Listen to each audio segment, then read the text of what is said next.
Welcome to Mediocre Gaming, and today we're playing Deep Rock Galactic. Well, good morning, good afternoon, and good evening. I'm Zero. Let's get to it. So today we're doing the deep dive, codenamed Tainted Jewel. But before we get to that, if you like this video, give it a thumbs up, smash that subscribe button, and ring that bell to be notified of all future episodes as soon as they go live. So let's get into it. First stage of the deep dive has you protecting the drill dozer, getting to the armor and heartstone, as well as getting 2 mini mules. The mini mules, of course, you're going to look and listen for them as they ping and pulse green. Go up to them and scan them for the legs. The legs will pulse a little bit, very small white light around them, and glow. And if you have any trouble, you can look at your terrain scanner and find where they're at. Now you'll need 3 legs for each mini mule, and this is not a full salvage mission, so you don't have to worry about the entire salvage mission, just the mini mules. You only have to worry about the mini mules. Your main mission is the drill dozer. And of course, taking care of the swarms of enemies that are going to be coming after you as you go along and progress throughout the mission. Once you have all the legs attached, go ahead and repair it, and then you're done with that one. You just have to get 1 more. Now, at some point along the way, the drill dozer is going to run out of fuel, and you're going to have to refuel it. Take the canister from the back and find that oil shale that is along the walls and floors and possibly ceilings of the level. It can only mine the oil shale, and you can see the progress both on the right hand side and of course on the canister itself, right in the middle there. As you get more and more oil shale, it fills up, and then you'll probably need 2 oil shales, possibly 3, depending on how big the deposits are that you get. And then of course, once it's full, it'll turn green, it'll say full, and then go ahead and put it back onto the drill dozer, and you're set to go onward towards the armor and heartstone. Now, once you get to the heartstone itself is a 4-phase battle where you have to drill through each of the 4 layers, and with it brings different challenges. So you have the first layer, which doesn't seem like a whole lot until the enemies start piling up on you. And then the 2nd, 3rd, and 4th stage are all slightly different. But you do have to worry about swarms of enemies no matter what you're doing. So no matter what phase you're on, you're going to have swarms of enemies. So before you start drilling into the heartstone, you might want to go ahead and call in 1, maybe 2 resupplies, depending on how many enemies you've had to battle getting to this point. Now, of course, you won't be able to crack into the heartstone until you get both of those mini mules repaired and operational again. Once you're finished with the heartstone, then all you have to do is pack up and leave. So while you're doing the mission, of course, you're going to want to keep your eyes open for gold and nitra. Gold, of course, will add to your credits at the end of the deep dive, and nitra will allow you to call in resupplies. Every 80 nitra is 1 resupply pod that can be sent in. Alright, so we're done. We're going to take that heartstone, put it on the mule, call in the drop pod. If you're so inclined, also go ahead and grab Doretta after she is detached from the drill dozer and take her back to the drop pod as well. Now all you have to do is make a mad dash for the drop pod. You can follow the mule or you can make your way on your own. Doesn't really matter. It's just depends on where you want to do your attacking. If you want to attack along the way as you're following the mule, or if you want to defend the drop pod or that area around the drop pod, It's your call. Since you'll have to wait for the mule to dock, the door doesn't unlock or open until that time, so you have to either wait for the mule, go with the mule. No matter what you do, you're going to have to defend yourself against the swarms of enemies. Now the deep dive is a raid-like environment. 3 stages. You can play by yourself or with up to 3 other friends, either pre-made or match-made. And one of the main reasons to play the deep dive is for those matrix cores that you get from finishing each stage. Alright, there we go.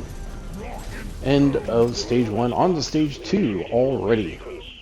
Let's get to it.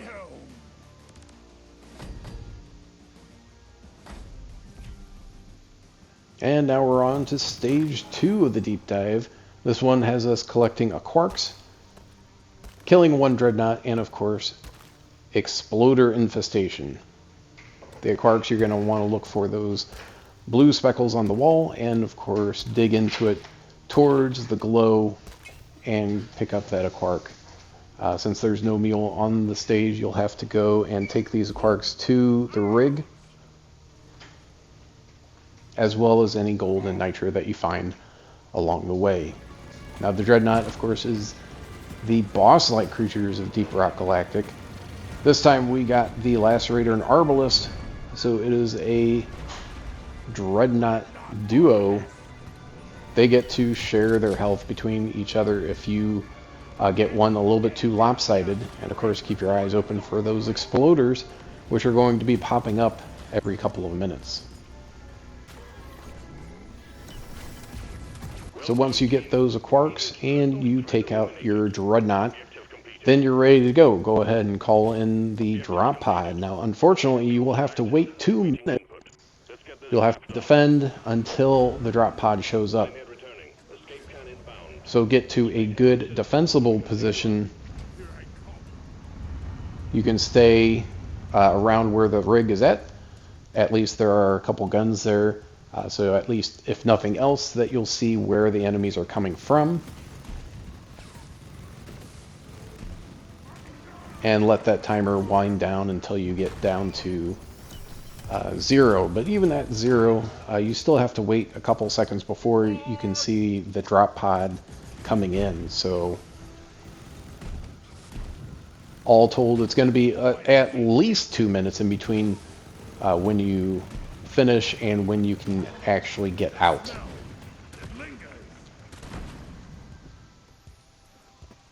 Now the drop pod will not be popping up next to the rig. It's going to be in a more remote location.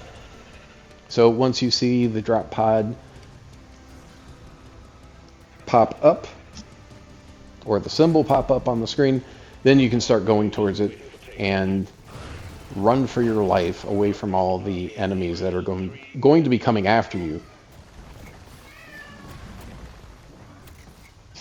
Make your way, and of course look out for any exploders that are coming after you, because they will be there to take you out as well. Get on the drop pod. You don't have to wait for a mule, since there is no mule, and get out. There we go. 2 stages down, 1 left to go. Hopefully you've gathered enough gold and nitra. Gold, of course, for the credits. Nitra so you can call in resupplies whenever you need it. Alright, stage 3 of the deep dive has you extracting crystallized Morkite, 1 dreadnought, and Swarmageddon. Morkite is that bluish gray glow that's on the side of the walls. Just have to keep your eyes open for it while you're looking for gold and nitra. And then, of course, the dreadnought is, again, the boss-like creature. This time we got the Hive Guard, which is the bullet absorber of the dreadnoughts. It has an invulnerable stage where you have to take out sentinels, which are Praetorian-like creatures, almost Praetorian-like creatures, And then you have to take out the little fronds that it has, little antennae, which are shielding the dreadnought, and then go to the damage stage, and then it goes back to invulnerable again. So you have to take care of the sentinels first, and then take out the shielding, and then do as much damage as quickly as possible before it goes invulnerable once again. Now, if you're getting low on health, look for that red sugar or call on a resupply as you get some health from that. And if not, you can always use a resupply for ammo. If you have a preferred ammo that works really well for this or any particular dreadnought, of course, you're going to want a whole bunch of it in order to take them out. Now, the dreadnought does tend to focus on one person, so for at least a couple of minutes, so make sure that you're helping out your buddies. Stay in a particular location if you can take care of them, and then take out the dreadnought.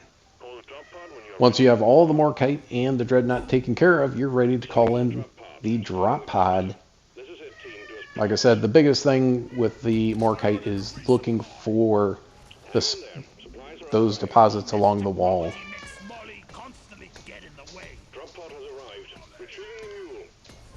Always be aware of where those deposits are at. Keep your eyes open, and then you'll have the Morkite that you need before you know it. Call in a drop pod and get out. And that's it. I hope you enjoyed this video. Be sure to check us out on social media, and thank you for liking, commenting, and subscribing, and we'll see you next time.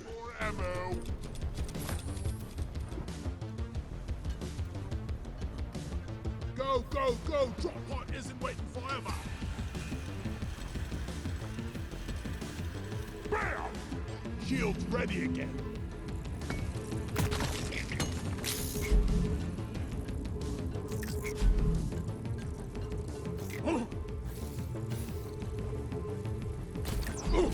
Here we go!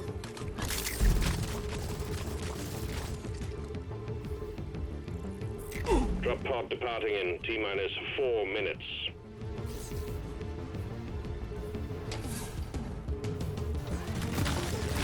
You ugly son of a bitch!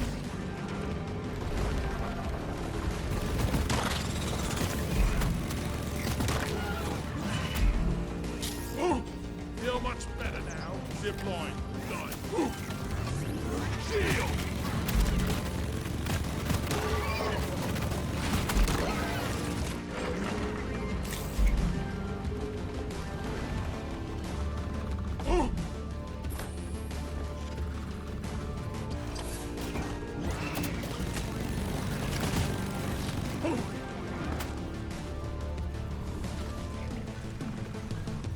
Shield recharged.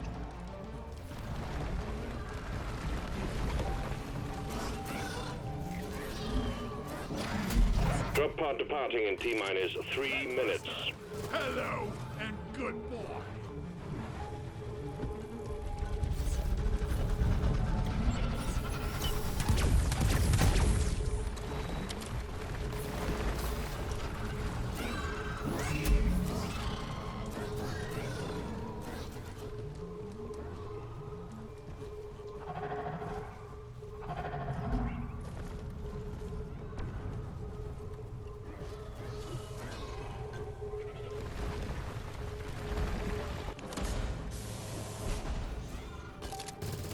Let's show them The something. mule is secured. Initiating launch sequence. Deep Rock Galactic thanks you for your good work. Drop pod will leave with or without you.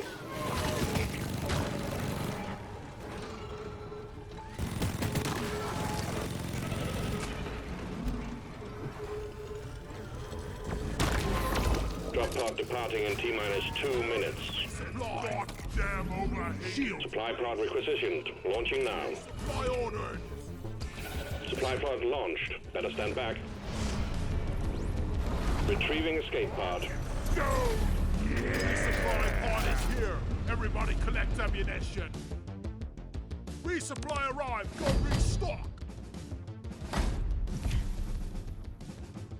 Shield charged. You.